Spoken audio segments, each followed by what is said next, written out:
Heather McPallister.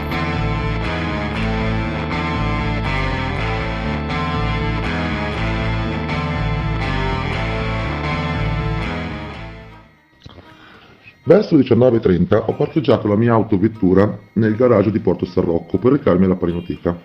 Sono uscito dal garage dalla porta che si trova nei pressi della palestra. Superata la palestra, sulla destra, ho visto un uomo alto, vestito con jeans e giubbotto scuro, fisicamente ben messo, scuro di capelli. Non saprei riferire se giovane o anziano, perché aveva la mascherina sul volto. Mi è parsa strana la sua presenza. L'ho superato ed ho raggiunto il locale. Ho preso le consumazioni e dopo circa 15 minuti sono uscito.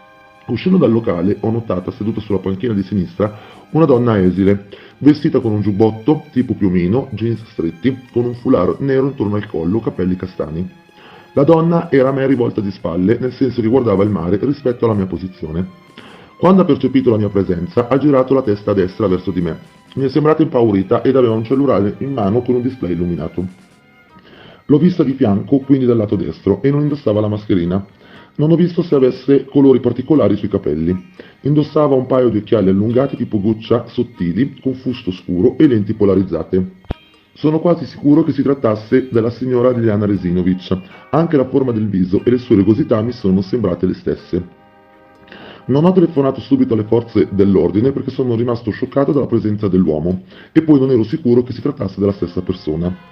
Riflettendo in seguito con mia moglie, ho deciso di chiamare i carabinieri.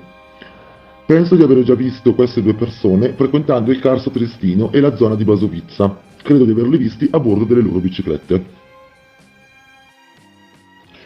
Vengono esaminate le telecamere tra le 19 e le 20:30 del 1 gennaio 2022. La più attinente è la telecamera che inquadra la sede degli uffici della direzione portuale, ma per ragioni di privacy non ci sono telecamere direzionate verso gli esercizi comunali.